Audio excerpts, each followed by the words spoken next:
Hey, good day to you. This is Todd. I'm just a regular dude walking in the Word. Thanks for watching. We're jumping into Judges right now. We are in the last chapters of the book of Judges, and again, we're in the camper to show that they were living in a terrible time, and I can choose to live in this terrible camper, or I can live in my nice house. And that's what they were doing, was like, oh, let me live with trouble in the land and not follow God. And that's so anyway, follow God. It's a lot easier. I'm going to read today from Judges 20, verses 29 through 48. And it's entitled, Is Revenge Ever Satisfied? That's a question I have for you today. Is revenge ever satisfied? You're going to find out, no, it's not ever satisfied. You'll be going back and forth, back and forth. So let's see what happens here, okay? Remember, you can go back to Exodus, and in Exodus, God's gives the law, and part of the law was, if someone does something to you, it's an eye for an eye and a tooth for a tooth. That was in equal payment. So if someone punches me, and I lose my eye, they in turn lose their eye. It's not like, oh, you punched me and I lose my eye, well, now I'm going to cut your head off. That wasn't the fair thing. So it would go, and then they would go, what? We only cut your eye, hurt your eye, and now you cut our head off, and now I'm going to kill your brother too, and stuff. It just back and forth. So let's see what happens here. This is Judges 20, verses 29 through 48. It says this: Then Israel set an ambush around Gibeah. They went up against the Benjamites on the third day and took up positions against Gibeah, as they had done before. The Benjamites came out to meet them and were drawn away from the city. They began to inflict casualties on the Israelites as before, so that about 30 men fell in the open field and on the roads, the one leading to Bethel and the other to Gibeah. While the Benjamites were saying, "We are defeating them as before," the Israelites were saying, "Let's retreat and draw them away from the city to the roads." Okay, this battle plan is actually the same as, I believe it was Ai back in Exodus.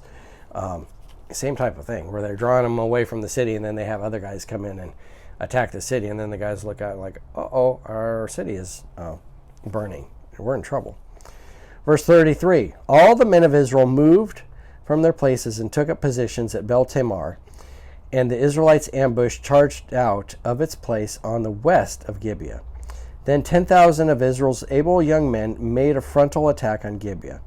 The fighting was so heavy that the Benjamites did not realize how near disaster was. The Lord defeated Benjamin before Israel, and on that day the Israelites struck down 25,100 men of Benjamin. Okay? 25,100 men. Remember, at the beginning, we talked about how many Benjamites had come out. 26,000. You only have like 900 left. You just wiped out like the whole army here. The Benjamites all armed with swords. Then all the Benjamites saw that they were defeated. Now the men of Israel had given way before Benjamin because they relied on the ambush, and they had set near Gibeah. Those who had been in the ambush made a sudden dash into Gibeah and spread out and put the whole city to the sword. The Israelites had arranged with the ambush that they should send up the great cloud of smoke from the city, and then the Israelites would counterattack. The Benjamites had begun to inflict casualties on the Israelites, about 30, and they said, "We are defeating them as before." But when the column of smoke began to rise from the city, the Benjamites turned and saw the whole city going up in smoke. Then the Israelites counterattacked, and the Benjamites were terrified, because they realized that disaster had come upon them. So they fled before the Israelites in the direction of the wilderness, but they could not escape the battle. And the Israelites who came out of the towns cut them down there. They surrounded the Benjamites, chased them, and easily overran them in the vicinity of Gibeah on the east. 18,000 Benjamites fell, all of them valiant fighters. As they turned and fled to the wilderness to the rock of Rimnon, the Israelites cut down 5,000 men among the roads. They kept pressing after the Benjamites as far as Gibeon and struck down 2,000 more. On that day, 25,000 Benjamite soldiers fell, all of them valiant fighters.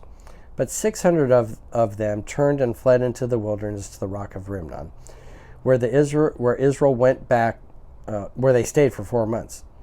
The men of Israel went back to Benjamin and put all the towns to the sword, including the animals and everything else they found. All the towns they came across, they set on fire. Let me reread that last verse again. Because they came in, initially, it was to get the bad guys, from Gibeah. Okay? Now they've come in and they've wiped out pretty much the whole army, except 600 guys. And when the 600 guys are, hiding away, then the Israelite army comes back, and this is what happens.